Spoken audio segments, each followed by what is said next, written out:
அண்ணா இந்த பாட்டு எனக்கு பிடிக்க சிக்கலண்ணா பிடிக்க சிக்காத போய் இன்னைக்கு 3 வருஷம் ஆகுது. ஆமா மத்தாளக்காரருக்கு தெரியும் ஏங்க பிடிக்க சிக்கல தானே எப்படி வெடி வெடி அடிச்சிட்டு அதுதான் நான் ஆடு போட்டேன் 4 மாசம் ஆகுது. ஆடு போட்டியா? ஆடு போட்டேன். இங்கே பார்த்துட்டு அங்கேயும் வேலை செய்ய முடியல. ஆடு போட்டு வந்துட்டேன். அண்ணா கொரோனா வந்து 600 கோடி பேர் செத்தாங்க. இவனையா வச்சுட்டு பாக்குற முடியுமா? என்ன வேலைன்றது ஆடு போட்டு விட்டானா? கால் மாத்து போட்ட மாதிரி என்ன வேலைக்கு போட்டாது? இங்க நம்ம விடி விடி மொத்தம் அனுப்பிட்டு போய் காட்டுல ஒரு கார் போட முடியல, ஒரு தண்ணி கட்ட முடியல, ஒரு களை எடுக்க முடியல. அதனால இங்கேயும் செஞ்சுட்டு அங்கேயும் செய்ய முடியுமா?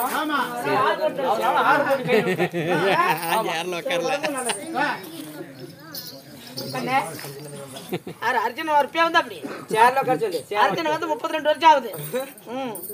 இன்னும் ஒரு என்னடி பாட்டு பண்ண மண்டை பாரு மண்டை பாருன்ட்டு இந்த பாட்டு எனக்கு பிடிக்கலடி. அது மஞ்சள் மஞ்சள் கீழக்காரி மாம்பழத்து கூடக்காரி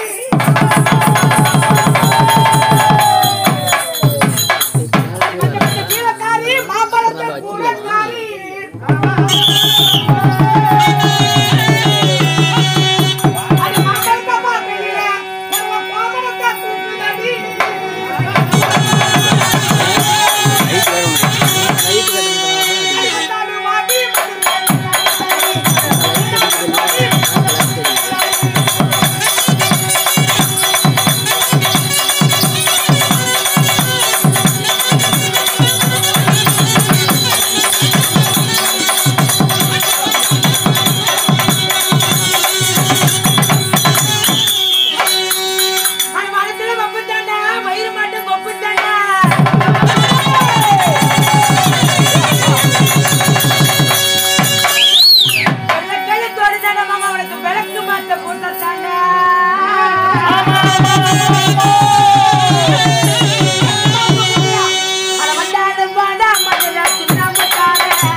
தங்களுடைய வார்த்தை மிகப்படுத்திருந்தது.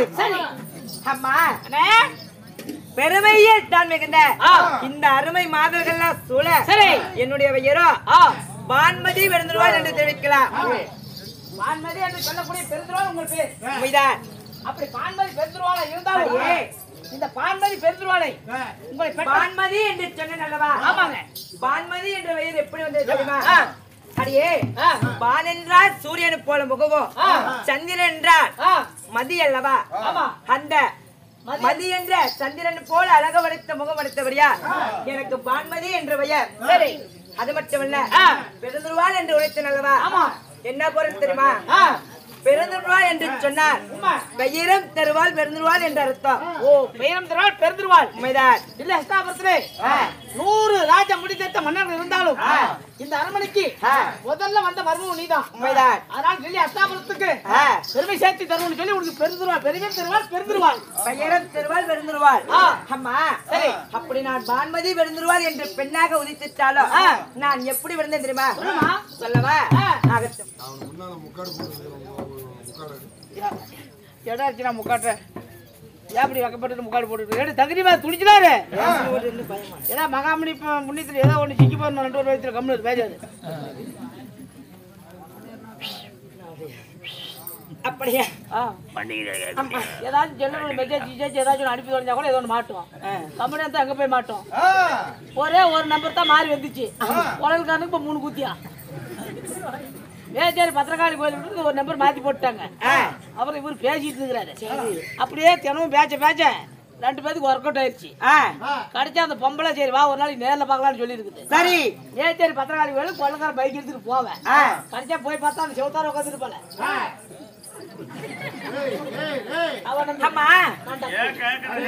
என் கதைக்கு வா.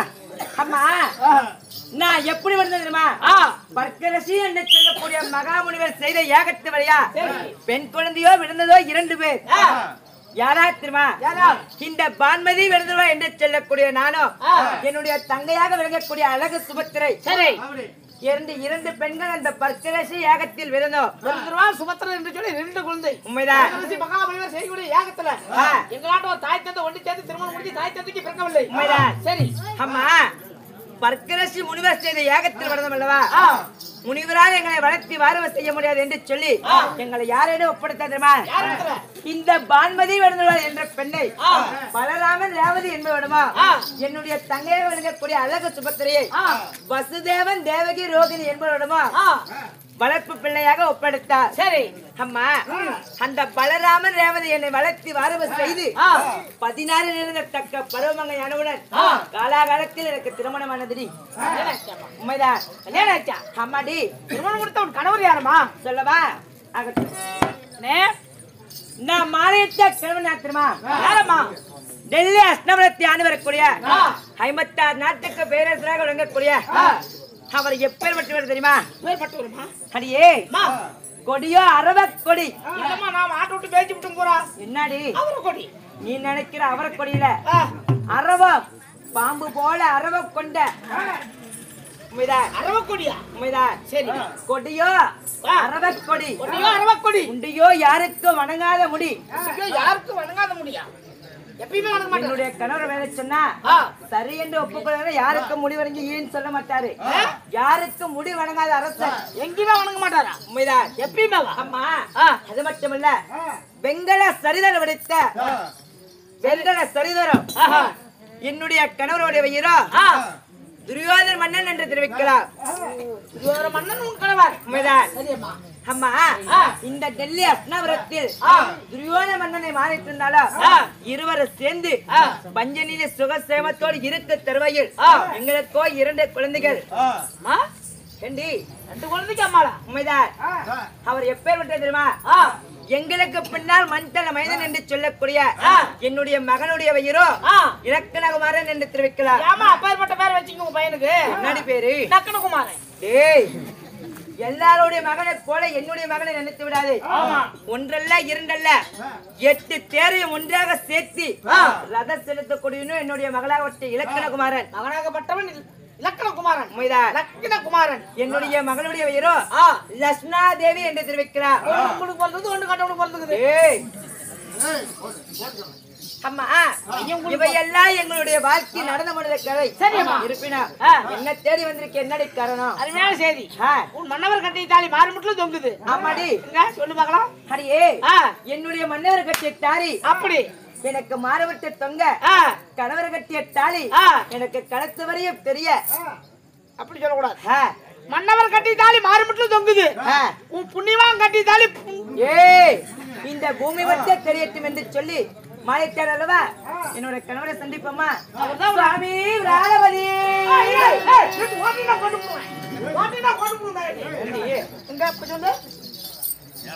சுவாமி ராணவதி. சாமி கேளு.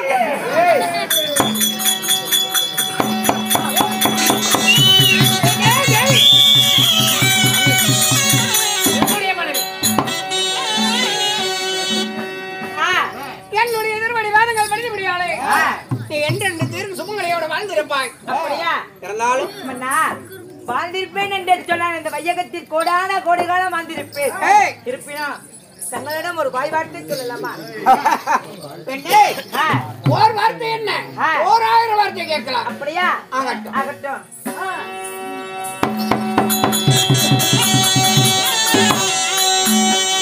மன்னார கலோரி தேடி கண்ணா.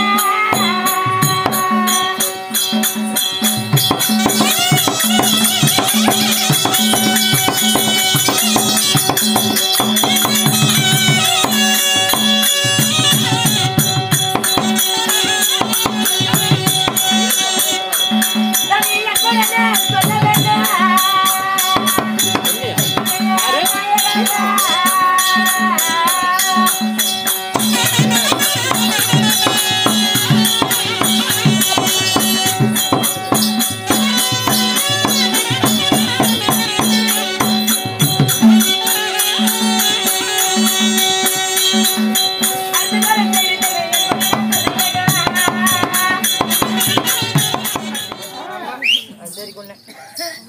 சுவாமி, என்ன?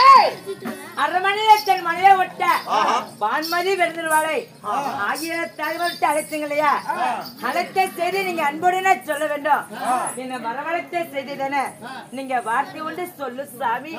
ஏண்டா மந்தூரி, அரசே, வா. மகாராஜா, என் தேவையாகப்பட்டவள் என்னிடத்துல இன்று தினம் எதற்காக அழைத்தாய் என்று கேட்கிறாளே. மனைவி நீங்க கட்டிய மனைவி என்னத்துக்கு அழைக்கணும்? ஒரு பிரச்சனை கேட்கறது இது ஒரு தப்பா? அடி நான் சண்டைக்கு தான் செல்வன் நாடி தேவியாளே.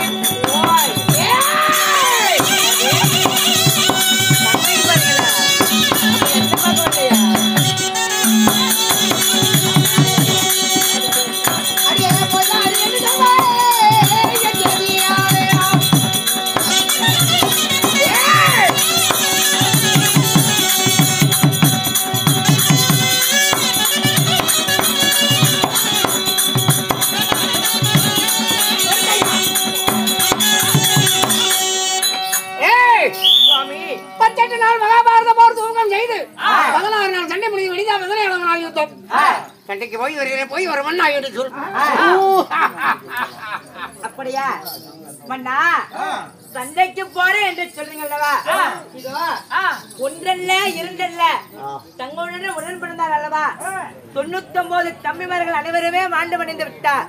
இருப்பினும் சேனாதி சேனையெல்லாம் மாண்டு மடிந்து விட்டது. தருவாயில் மன்னா, இந்த பாண்டவரை வரவழைத்து பாதி ராஜ்யத்தை தரும் ஐயா. அந்த ஐவரை வரவழைத்து சரிபாதி நாட்டை தந்துடும் ஐயா. போனதெல்லாம் போச்சுங்க. இப்பயாவது சரிபாதி நாட்டை கொடுத்தா இனியாவது நாமளாவது உயிரோட வாழலாம் சுவாமி.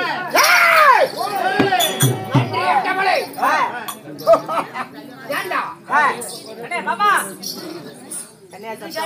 பாண்டவருக்கு பல்வழக்கோட பண்ணி தர மாட்டேன் என்று நான் சபதம் வைத்திருக்கிறேன். பாதி நாட்டை கூட என்ன வார்த்தை பேசுறாங்க?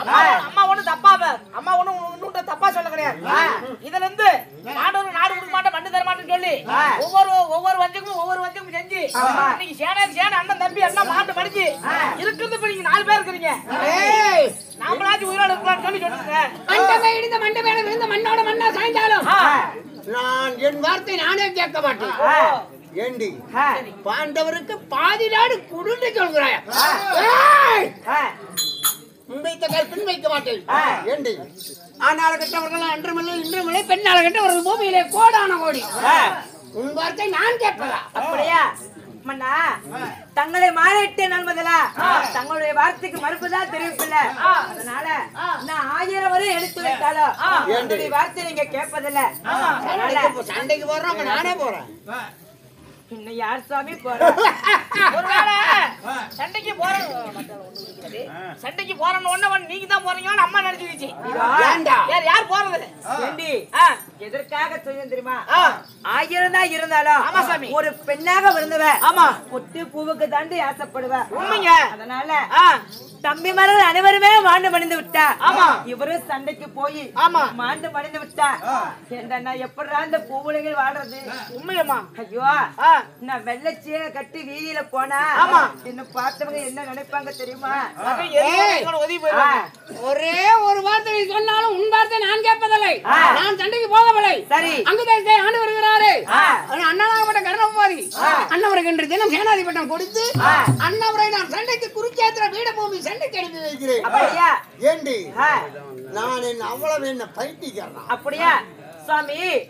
அங்கு தேசத்தை ஆண்டவருக்குரிய கர்ண மகாராஜாக்கு நீங்க சேனாதி பற்றி அழைக்க போறீங்க என்று சொன்னீங்களே, பதனமாக சென்று வெற்றியோட திரும்பி வாங்க சுவாமி. அரண்மனையிலே பத்திரமாக அன்னாராகப்பட்ட கர்ணபோதிக்கு நான் சேனாதிபட்டம் கொடுத்து விட்டு உடனே நான் வருகிறேன் அரண்மனைக்கு. கவனமாக இருக்க வேண்டும். சரி பத்திரம்.